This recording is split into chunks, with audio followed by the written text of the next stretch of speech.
This is CGTN, China Global Television Network.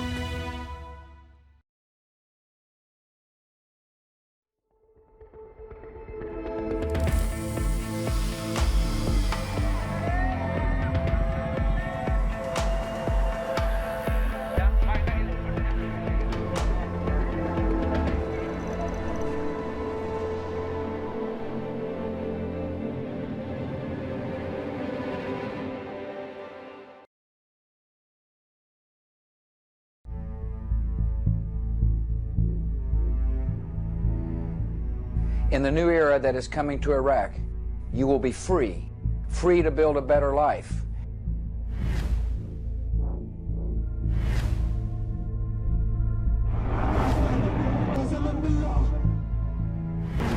Oh, shit!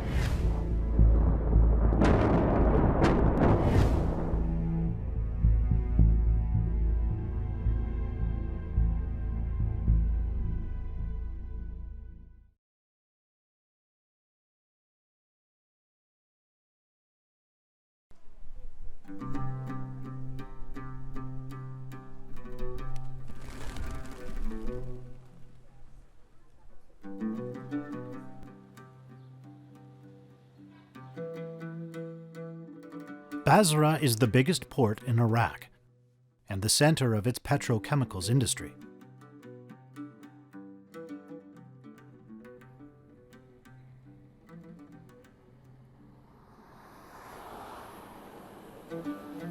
Along the road from Basra to Rumaila, distant fires can be seen, marking the oil and gas fields that are the foundation of the Iraqi economy.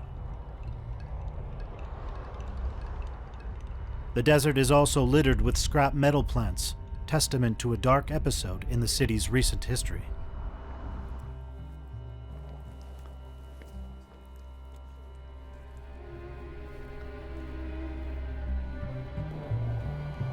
Qassem fought in the 2003 Battle of Basra. He has also been involved in investigations into the conduct of the Iraq War. The wreckage of a BMP infantry fighting vehicle causes him to stop and reflect.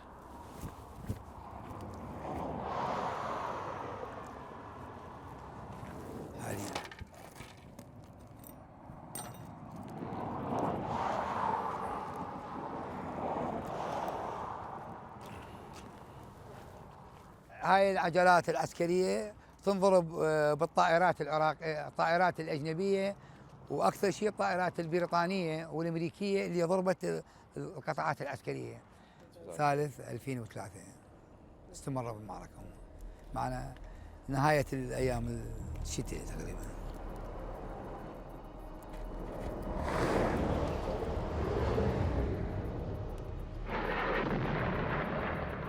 Baghdad tonight, under heavy bombardment on the day the war started. The United States flew 1,500 missions today, 700 of which were bombing raids. American and British troops are in action on land, sea, and in the air. The fight for Basra, another major port and the second largest city in Iraq, raged for most of the night. The fighting has yet to end, and the death toll may never be known. Conservative estimates put the Iraqi civilian death toll at 200,000, but some counts range as high as 2 million. كلها مشعة وكلها جسمه وكلها دمروا العراق كلها دمروا.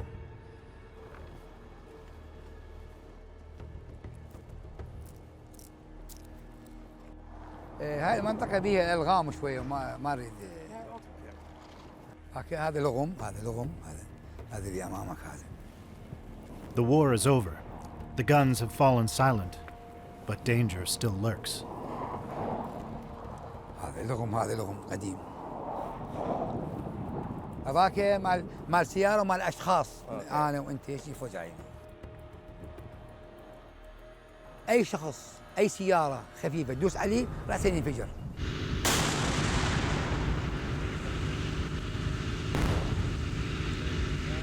Landmines are not the only hidden danger left by the war. During the battle for Basra, coalition forces used depleted uranium munitions. Their density and penetrative power make them effective against armor, chiefly tanks.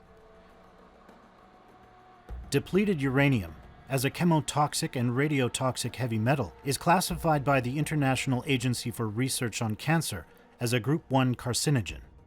وقسم من بقت فترة طويلة لين صار 20 سنة 15 سنة أكثر، فهي تحملت وثالت تحولت ودوها المعامل الحديد والصلب وغير أمور هاي كلها باعوها راحت. وجدوا كل العجلات المضروبة كلها بها إشعاع نووي، فحذروا الأهالي يابا هاي لحد يوصلها، فقالوا يابا نسوي لنا مكان على أساس نطمرها بالتراب، فما طمروها ظلت هيك، وبعدين الناس شالتها وباعتها كسكراب. 20 years on, what lingering impact has the use of DU munitions had on the local population? Dr. Abadi is part of an investigation team.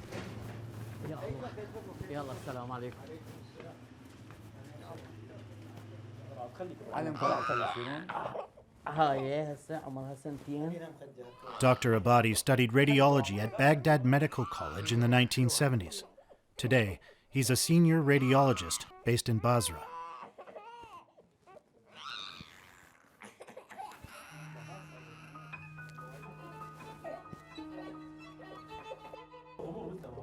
ضوء بالدماغ هو ضمور خلايا الدماغ، ضمور خلايا الدماغ. إذا فرغنا من الوصف عندنا مستشفيات. يلا ست، عندنا موقعين بعد. بس هاي المنطقة كلها يعني معرضة للقصف والحرب، ما نعرف الأسباب يعني. وين ست؟ يعني هسه صار عندنا التشوه ست. انت قاعد بعد. انا قاعد حبيبي. البنية نفس الحالة؟ اي نفس الحالة.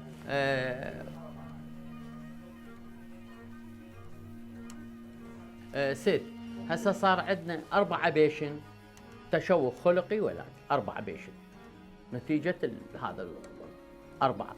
1 توحد وخلل قبله ما موجود. حتى المركز الأورام انوجد، مركز الأورام اللي يغذي المنطقة الجنوبية بالكامل انفتح بعد 2003.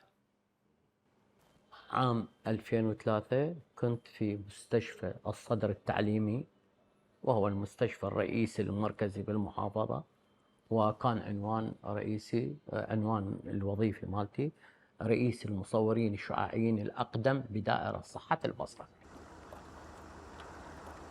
مجاورة القطاعات والهجوم صار على البصرة، وصارت بعد 2003 أو بال2003 البصرة مخلفات الحربية بالبصرة. اليوم شفنا هذا احنا طريق الشعيبة والرميلة، مو اليوم شفنا هذا كله قطاعات عسكرية، كلها انضربت بأسلحة كيميائية وأسلحة وعنقودية، فأصبحت تشوهات الولادية بعد 2003 لا بنسبة تفوق التصور يعني عما كانت عليه في مرحلة الثمانينات. Dr. Abadi is convinced that the increasing cases of fetal abnormality were caused by DU munitions used in the Iraq War.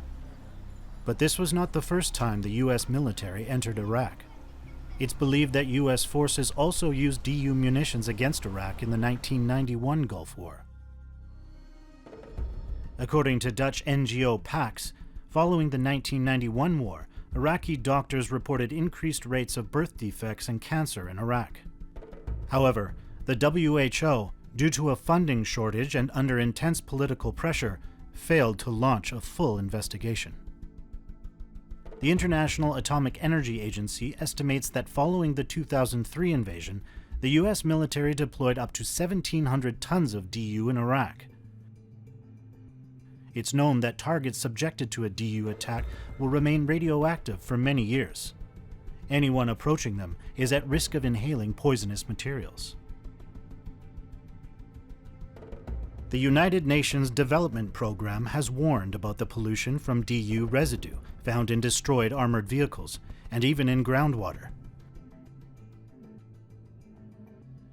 PAX estimates there are between 300 and 365 polluted sites in Iraq.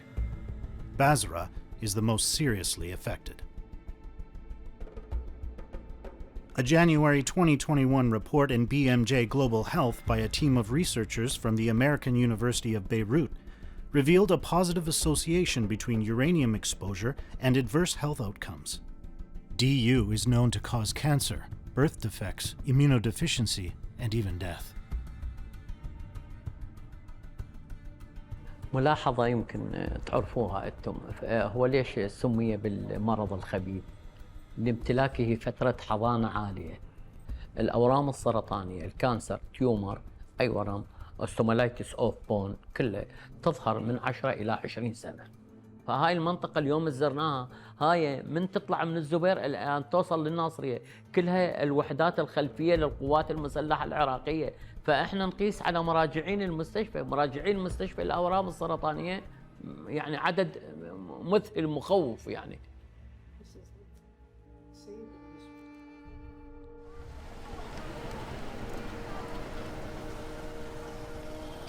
مكان مشع ويما امرأة حامل، وهذا الإشعاع على مدى كذا، قلت لكم يعني العمر الإشعاعي لعنصر السيزيوم كذا 100 سنة أو مليون سنة. وهذا يعني ايش تتوقعين من مخلفات حربية مدمرة.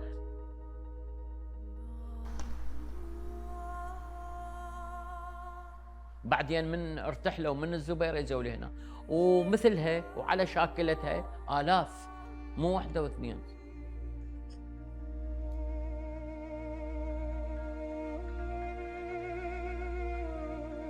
بابا صار اللي صار، هاي من شالوا كذا تعرضت العالم إلى مخاطر الإصابة بأمراض السرطان. أضيف لكم بعد نقطة واحدة، احنا بعدها قالوا لم السلاح المهان، يعني هذا السلاح الضار في هاي نفس الصحراء اللي احنا شفناها هسه. فراحت الناس لمت السلاح وباعته على الدولة وكذا ومن شني. كل العاملين التجار اللي جمعوا السلاح 90% وموجودة الإحصائيات كلهم ماتوا بمرض السرطان. At a scrap iron plant in the Basra suburbs, tons of junk metal is impregnating the soil with impurities. Dr. Abadi has been here several times to investigate the radioactivity. بعد أن تعرض معمل الحديد والصلب إلى إشعاعات معينة من قبل الأسلحة المدمرة المضروبة بعناصر اليورانيوم والإشعاع، قمنا بوفد بزيارة المعمل بصحبة ممثل عن البيئة مالت البصرة وممثل عن جامعة البصرة. زرنا هذا الموقع واتخذنا قرار سلمناه للجهات المسؤولة من أحد الإصابات كثيرة بالعاملين في هذا. Dr. Abadi has found that cancer rates are particularly high among those working in the desert. He believes it's because they work close to the wreckage and have been affected by the radiation. Bushra, a young mother, agrees. قرب المخلفات الحربية بالزبير. ايه هي مخطوطة الإمامو. اي قريب. بالزبير. عندها أخ توفى. شو اسمه؟ سيان نبيل.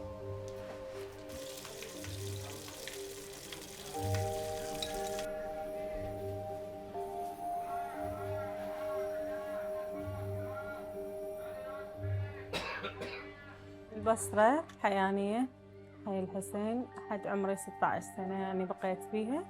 تزوجت انتقلت للزبير 16 سنة 17 سنة تقريبا. 2020 انتقلت هنا.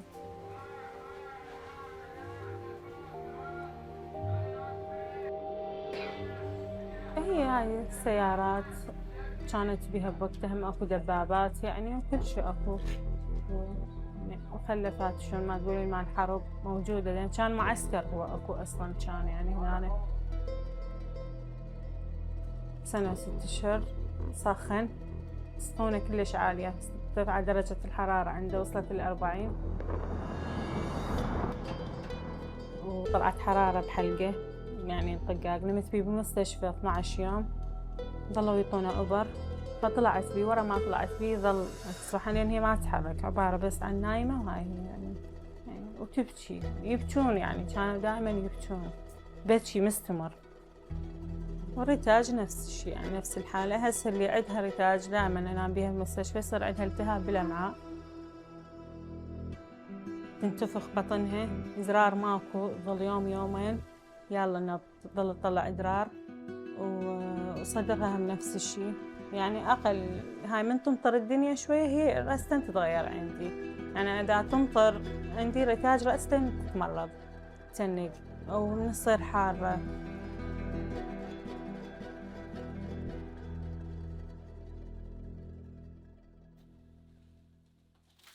عندي أوراقه كل شيء عندي، يعني تقاريره. قال عندها الضمور بالمادة البيضاء، حسين 2010 ريتاج 2017 بيناتهم 7 سنين. والله ما أعرف، أنا لحد الآن يعني ما عرفت شنو اللي سبب. اللي رادوا من عندي هو تحليل الجينات اللي قلت لكم عليه، فما سويناه لأن كان مبلغ كلش هواي، وقالوا لنا إلا بألمانيا. هاي هنا قلت راجع مستشفى الصدر شعبة تخطيط العضلات، كان بيها يردون يسوون لها قلت لك رجلها أنا بدايتها. هاي من كان عمرها يعني 19 سنتين، كان سنتين وسووا لها تخطيط عصب رجلها، فقالوا ما بي شيء يعني بوقتها. الشغلة شنو اللي طلعت عندها؟ سبب الدماغ.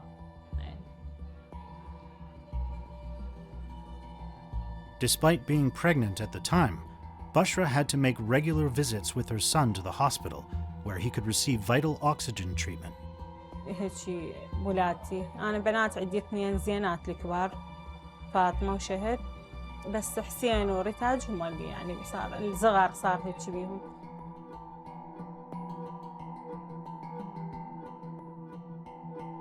وهسه هي حاليا يعني ترست بيوت، هاي اللي هو كانت معسكر، هو كان انترس بيوت ناس بنت بيه وقاعدة، يعني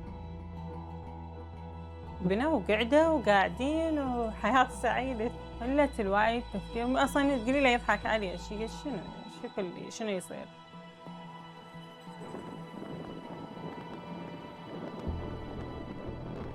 رنين سوالها يعني، وتحاليل يسووا لها، وتخطيط دماغ يسوي لها همه، والعلاجات هي قال لي يعني نصف العلاج هو الغذاء مالتها، اللي هو يعني قال لي دهن حار، حليب مال ماعز، يعني هاي الشغلات. مثلا الدهن هذا الزيت هاي كلها ما مسموح لها. الحلا ماكو، شكر، يعني هاي الشغلات كلها يقول ما تاكلين هي، يعني اكلها كله تعجيزي، مثل ما شلون الكيتو، اذا سامعه باكل الكيتو نفسيته يريده يعني الدكتور.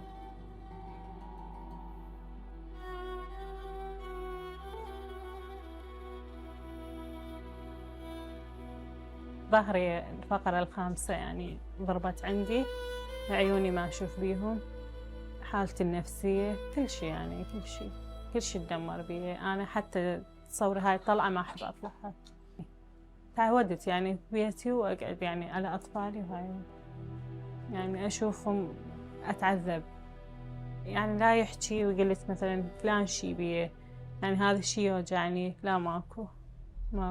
حسين كان باليوم يموت 10 مرات، يختنق يصير هيجي لونه ويرجع للحياة. آخر شي وقفن كلاته وتوفي، يعني تورم عندي كله وتوفي. ريتاج نفس المعاناة جاي أنا تعاني بيها، رجعت نفس معاناة حسين، نفس الشي. وريتاج ما تعيش نفس الشي لما تموت.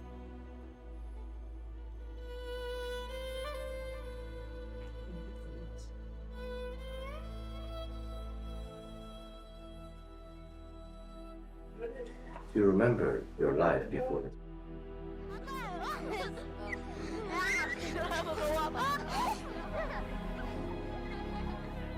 حلوة صح، صعبة بس حلوة. ناس عايشين، ماكو حيلة، ماكو.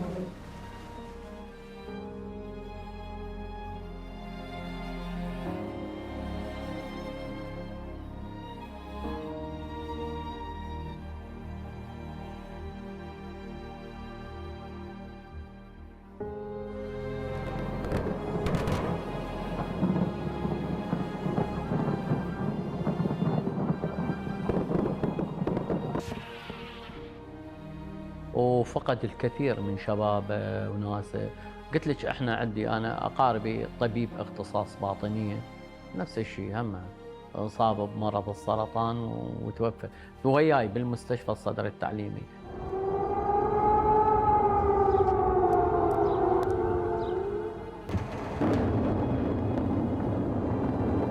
فالناس اكيد بداخلها غصه وبداخلها حزن وبداخلها الم، والمشتكى لله، لان لا حول لها ولا قوه. اعلاميا باقيه، اما الحرب العسكريه احنا نجهلها ما ندري، تبقى تصير تنعاد ما تنعاد ما ندري، بس الحرب الاعلاميه والنفسيه اللي داخل النفس البصري موجوده ابدا ولا تطفأ.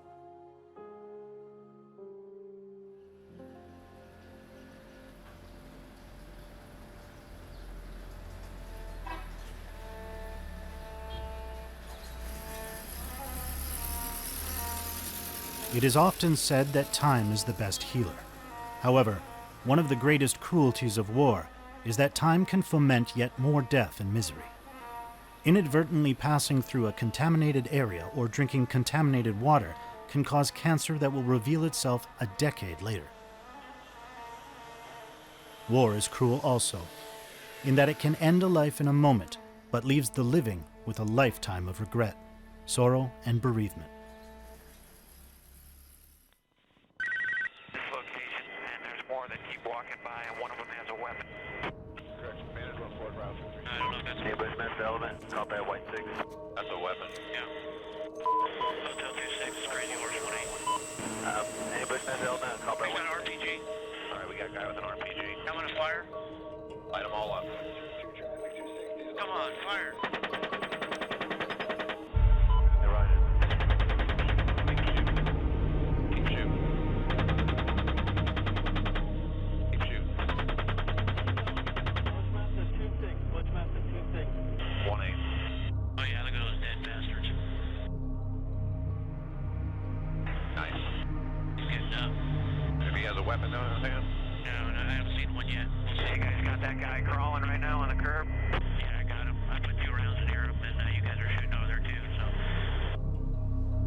كنا ببيتنا ردنا نروح البيت عمي. ابوي اول مره قال لي روح البيت عمك.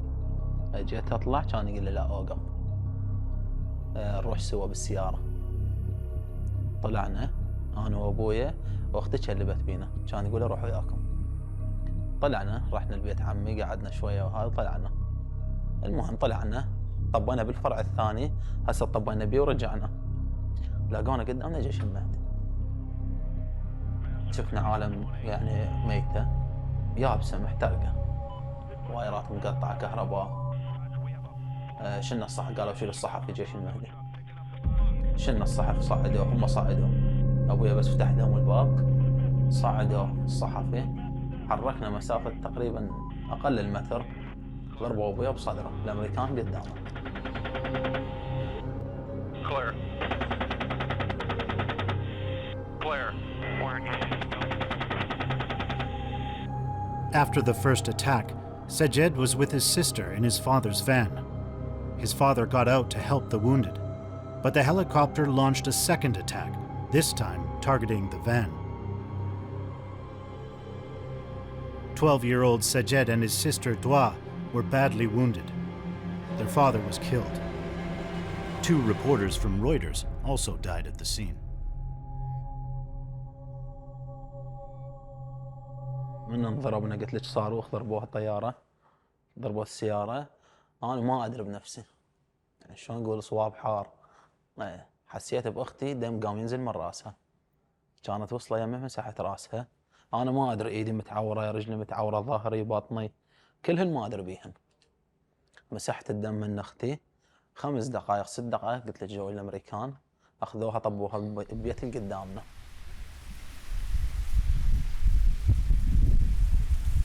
Even after so many years, Sajed still vividly remembers the events of that day. For years afterwards, he had no idea who the American soldier was who saved him. At first, I didn't even realize that it was the Apaches that shot the van. The first thing I remember seeing is a group of men by a wall. who had been completely decimated. They were completely shredded by these 30 millimeter shells that were hitting them.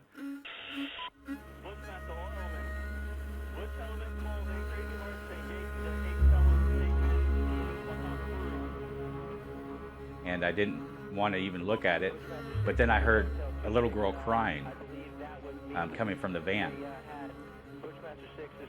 I remember her eyes being so ghostly white because of the blood around them, and nobody in my unit was helping her. Nobody. They were running away from the van. And I had a daughter at the time who was pretty close to the same age as her. I saw my own children.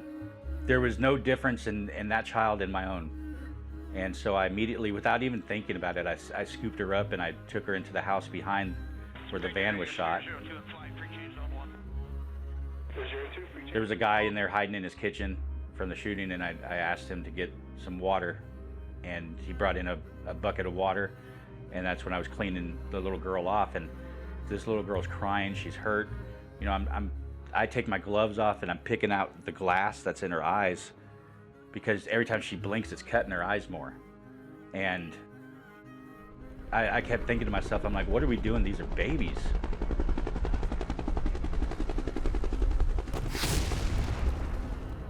You saw the father's body, right? When I did. It looked like he pushed his son down to the floorboard behind the engine for him to hide, because he was leaned over their direction. From what I saw, was a protective father. There was no reason to kill that man.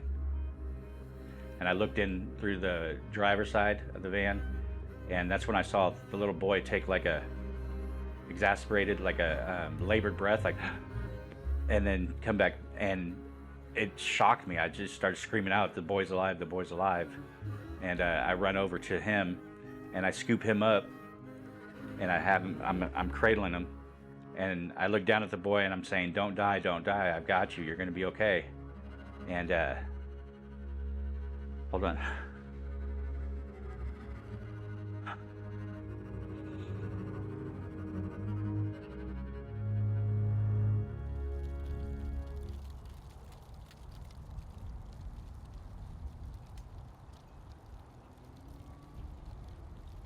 And the thing is that there were a lot more people killed than just those Reuters journalists. There was at least 24 killed that day. Because right after the shootings there, the Apaches went over to a building that they said that these guys with guns went into. They shot like 3 Hellfire missiles into it. When we went into the building afterwards, all we found were women and children who had been blown up by these bombs. There was no men with guns in this building. And that's what always got me. You know, the helicopter pilots have saved us on a lot of occasions, but a lot of other occasions, it's like they're playing a video game. And a lot of them are very trigger happy. You know, a lot of the joking that you can hear in the video is that they're joking with each other and laughing. Oh yeah, look at those dead bastards. Nice. I saw a long lens camera. The guy who peeks around the corner is the journalist. That's clearly not an RPG. That's a long lens camera that he's taking pictures with. I feel used. I feel used for being in Iraq. Like, you caused a lot of destruction of people. I think the numbers are somewhere pretty close to 1 million Iraqis were killed in the Iraq War. That's astronomical. I can't even imagine that amount of people. 15 years have passed, but for Ethan, the incident is still as clear as if it happened yesterday. When he is shown some images of the scene, he immediately recognizes Sajed and his sister. Now, it's their narratives. That's like the medical records? Yeah, their medical records. They have the things. Even the shrapnel, yeah. Yeah, and there's the van. This is now the van was destroyed by a tank running over it after. God. The kids were put in the tank and the tank ran over it. Poor sweet girl. She was just such a sweet girl. She was such a tiny little baby. Yeah. And I also, this is him now. Oh, wow. He's a big guy, you know. He is a very big But you know what? He looks exactly like him. Yeah, I know it's him. Look at him. He's beautiful. He's a big guy. He's a really big guy. He's a top guy now. He's married, you know. Could you send me this picture? Everything I will send you, and we will send his interview to you too, you know. Yes, please. Oh my God.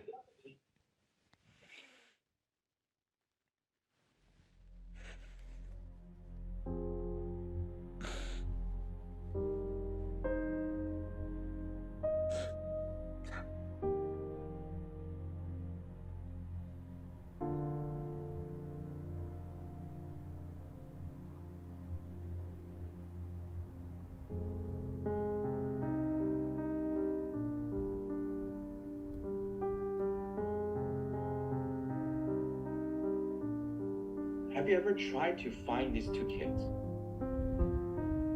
I've wanted to get in contact with them. I've wanted, but at the same time, I don't know if they hate me, which rightfully so, they could hate me. That's when the boy inside the van took a labored breath. It just like moved, and I started screaming that the boy's alive, and I grabbed him and I held him up against my chest, and I was telling him everything's gonna be okay, everything's gonna be okay. I have you, don't die, don't die, don't die. And يعني شكره شكرا طبعا لأن نقذنا ونقذ أختي. شنو اللي يعني انجرحت بيه بهذا؟ موجودة عندي صور جايبهن وإيدي وبطني عملية قلت ليش قريبة على الكبد ضربة وظهر بجام وشظة مال حصو هاي ورجليه.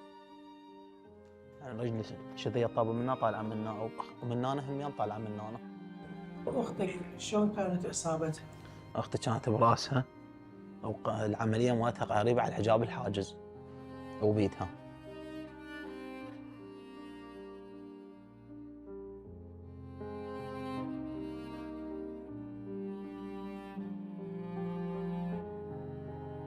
From time to time, Sajed visits the site. Today, a park has been built here.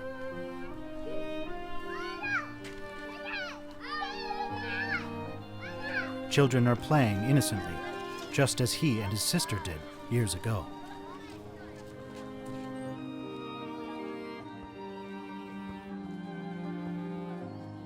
لما بنوا هذا المكان هم رجعت لهنا قعدت او ارتاحت لعبت بيه او هيك شيء؟ لا، لان انا كان طريقي من هنا للسوق. اروح كنت اشتغل بالسوق قلت لك، كنت اروح من هنا واجي. شنو شعورك وانت رجعت لهذا المكان؟ هل انت سعيد؟ لا، الشعور مؤلم.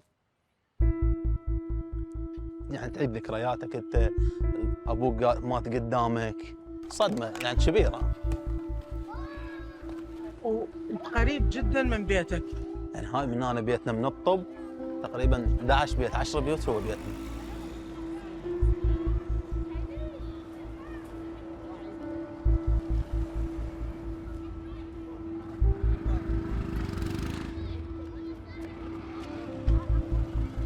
اتذكر كنت بالبيت، هي كانت عطله مال نص السنه.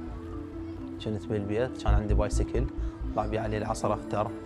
اي اتذكر بس هاي. ثاني يوم الصبح طلع ابوي للدوام، كان الامريكان مطوقين المنطقه، طلع للدوام افتر ما لقى طريق خلاه ورجع.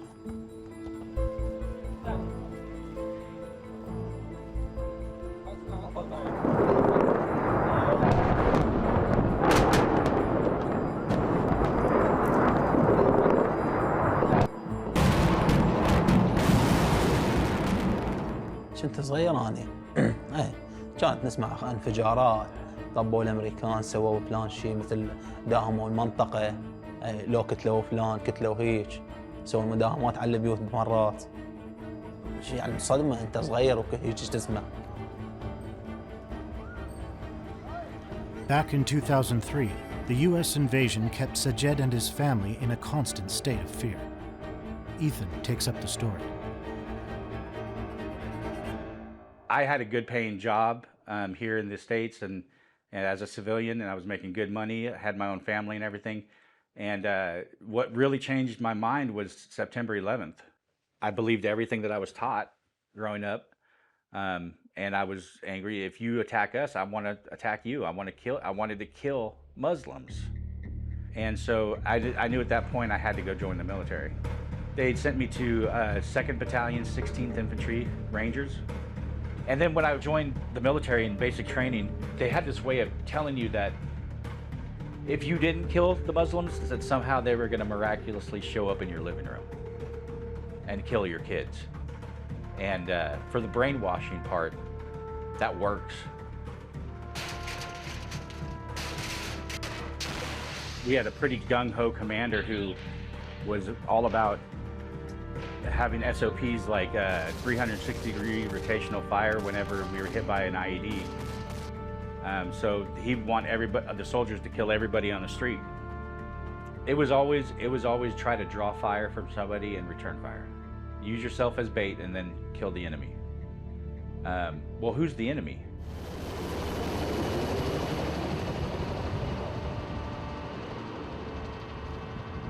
July 12th.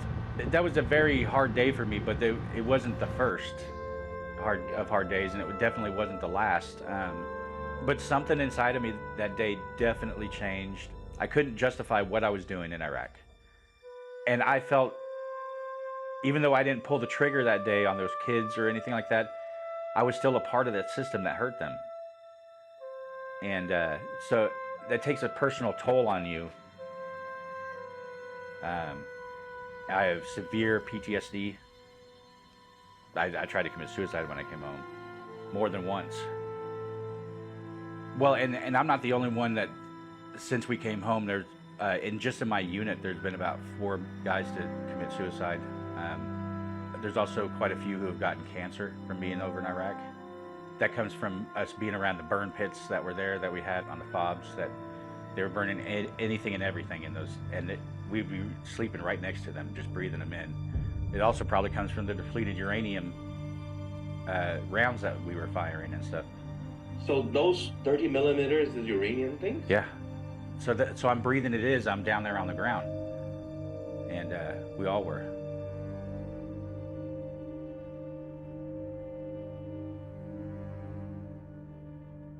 I don't know how to stop my night terrors. I don't know how to stop waking up in the middle of the night trying to get blood off me that's not there. My wife trying to calm me down in the middle of the night and crying with me. I started writing poetry and that really actually helped me. I wrote this one, and this is about my PTSD. It's called That's When You'll Be. When your prayers for mercy seem to fall on deaf ears, when the agony is so intense you can no longer shed tears, when your face shows the age well beyond your own years, that's when you'll be. When the lies you once believed now poison any chance at a new start, when the anger is so unbearable it feels like your mind's being ripped apart, when knowing your family fears you and choose to closely guard their hearts, that's when you'll be like me.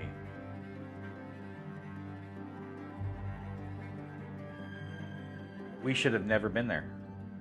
You can't tell somebody how to live their life and how to be and to change everything about them by force. You can't provide freedom and democracy through the barrel of a gun. It just doesn't happen. هو احتلوا بغداد كانت بوقتها. عشنا احنا جيل التسعينات الاحداث مال الاحتلال الامريكان. طبت الامريكان هم صارت الجيش المهدي، صارت هوايه امور. يعني ما عشنا حياتنا مثل الشباب الجيل قبل. شنو اللي تحب تقوله للعالم بهذه المناسبة اللي هي ذكرى مرور 20 عام على احتلال العراق؟ شنو اللي تريد تقوله للعالم؟ والله أول شيء مثل ما قلت لك أريد هذا اللي ضربنا أبو الطيار وضرب أبويا، يعني أريده يتحاكم لأن أذانا كلش.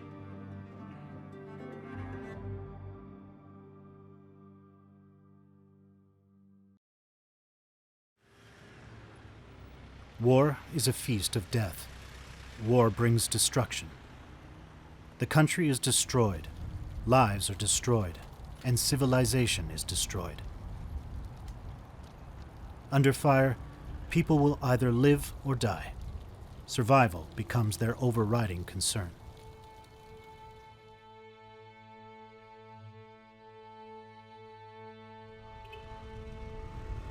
This is Rashid Street. It was once the beating heart of Baghdad.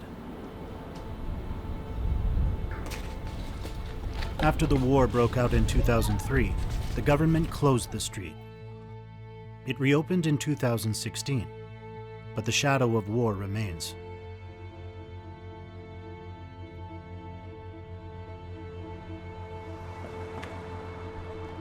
Nearby is Mutanabi Street, Iraq's most ancient center of culture. Today, this is where war-damaged Iraqis come to seek spiritual refuge and consolation. Many will come to the Shabandar Cafe to read and sit for a while.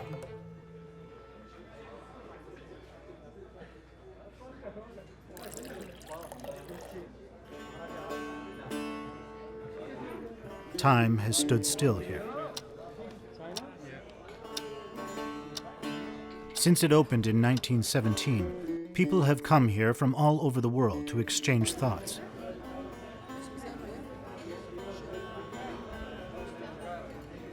The cafe's owner is 88-year-old Mohammed. He has arrived for work here promptly at 8 o'clock every morning for the past 60 years.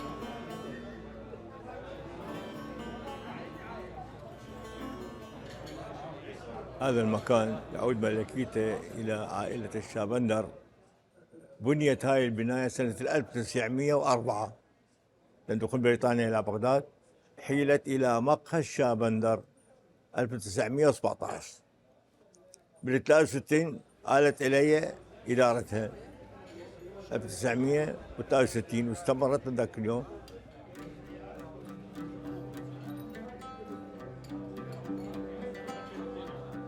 I started from here from 1972. I was in first class in college. This coffee shop here represents all Iraqi cultures. The owner of the coffee shop, like father and sons, they take care of them. نعز على أنفسنا التراث العراقي سابقا. أصبح المقهى اللي رمز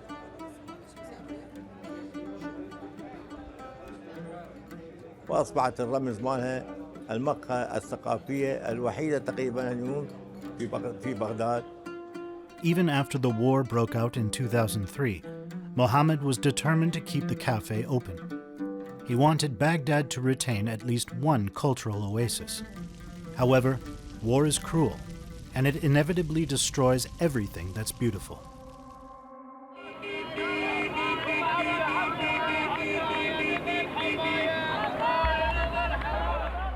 Iraq has been the scene of a long-standing conflict between Sunni and Shiite Muslims. That conflict intensified after the 2003 U.S. invasion. In 2006, with U.S. backing, Shiite leader Nouri al-Maliki was elected prime minister. The predominantly Sunni Ba'ath party was severely weakened. This led to an escalation in the conflict, with religious extremists exploiting the situation to their own advantage. Iraq's political crisis is deepening. Even with Saddam long gone, the Iraqi political elite could still not agree on a new leader.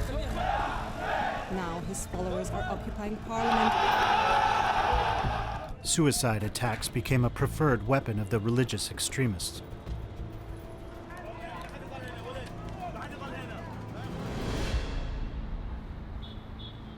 In such a climate, no one could feel safe. Among the victims were Mohammed's family. 5/3/2007 يوم اعتيادي. في ذاك اليوم وأنا على هذا المكان بهذا الجلسة بهذا المكان وبهذا الحال سمعنا دواء انفجار قوي. دخل السيارة محملة متفجرات وسط الشارع فجرت.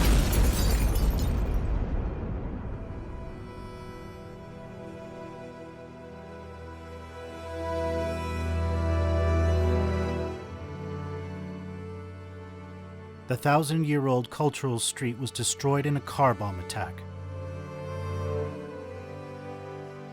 The Shabandar Cafe, at the heart of the explosion, was devastated.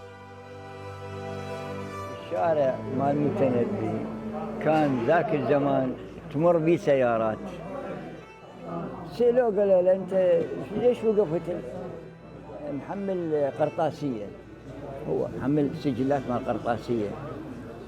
قال أنا إذا جبت لهذا لو المطعم غراض وصل يم هذا داس بالريموت يم بالمطعم بالكبة صار الانفجار. جت مثل العاصفة، هوا سريع دخل للمقهى.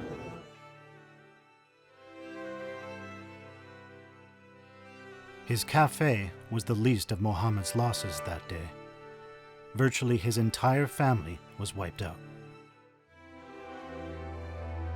راح ضحيته 68 شهيد، 18 واحد ما لقى الاثر، ناطر جثث مع السطوح. القهوه قسم من الدنق وقعت. اولادي لميتهم اكياس لحم، وديتهم من البيت، امهم شافتهم عمت وماتت.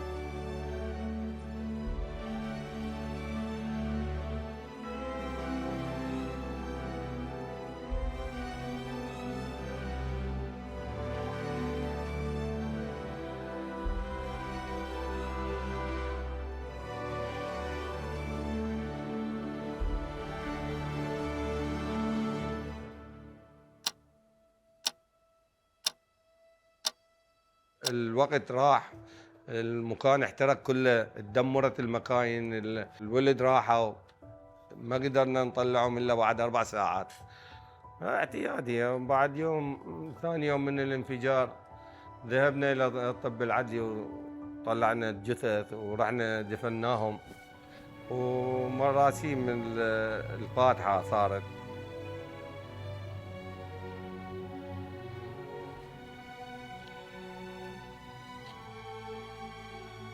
بطبيعة الحال أي كارثة تمر على الشخص معاناة بين اليأس وبين واحد.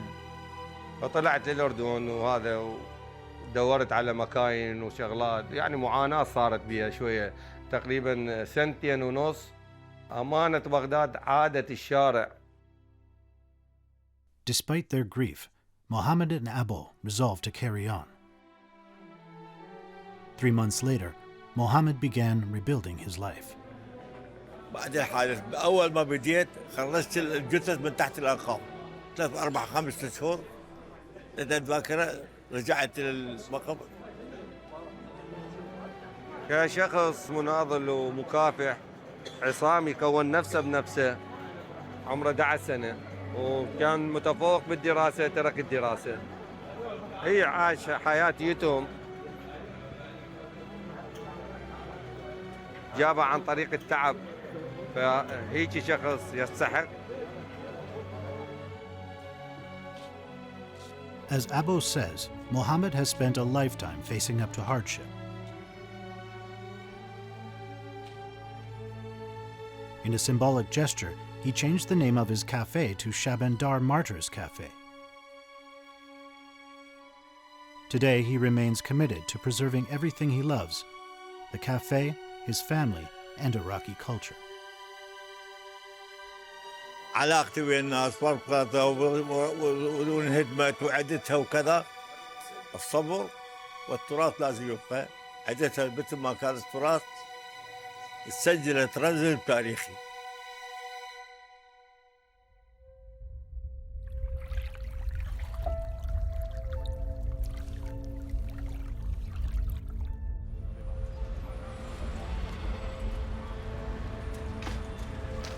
They have been robbed of their loved ones, their health and their childhood, the familiar streets and lanes, and their homes.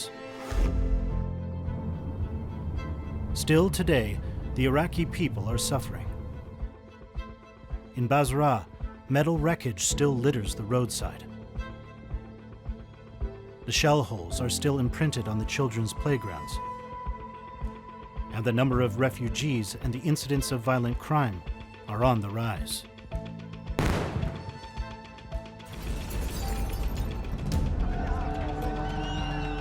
Although the sun continues to rise and set, this is far from being the Iraq of old.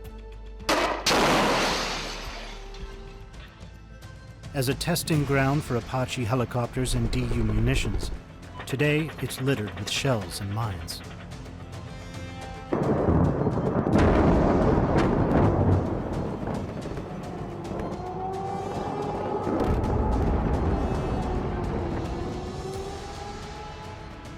But do those who fired the first shots in the invasion of Iraq really care about the future of this ancient land?